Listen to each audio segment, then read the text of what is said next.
বাবা এসে বললেন, ওমরে ফারুক আমার ছেলে কথা শোনে না, বেয়াদব। ওমরে ফারুক ছেলেরে ডাকলেন, বাবা তুমি তোমার আব্বাজানের কথা শোনো না, এটা তো কবিরা গুনাহ। ছেলে বলে, ওমরে ফারুক সব দায় দায়িত্ব আল্লাহ ছেলে মেয়েদেরকে দিয়েছে। ওমরে ফারুক বললেন, অবশ্যই দায়িত্ব দিয়েছে। তাহলে বলেন আমার বাবার দায়িত্ব কি? উনি বললেন, প্রাইমারিলি প্রথমত 3 দায়িত্ব।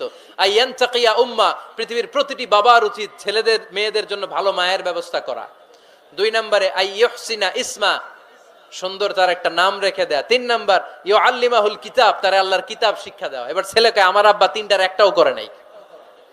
এবার ওমরে ফারুক রেগে গেলেন, বাবার কাঁধে ধরলেন, বললেন তুই ছেলের জন্য বিচার নিয়ে আসলি, তোর 3টা দায়িত্বের একটাও তুই পালন করিস নাই। ছেলে বলে, আমিরুল মুমিনিন, আমার মা নর্তকী, আমার মা মাজুসি, আমার মায়ের মধ্যে কোনো আদব কাদব নাই, সুন্দরী দেখে আমার মা রে বাবা বিয়ে করছে, আমার মায়ের কাছ থেকে জীবনে কিছু শিখি নাই।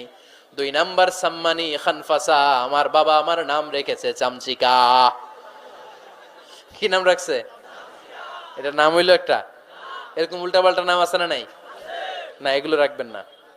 আব্দুল্লাহ রাখবেন, আব্দুর রহমান রাখবেন, আর একটা কি বলছি আজকে, হুজাইফা রেখে দিয়েন, পারবেন?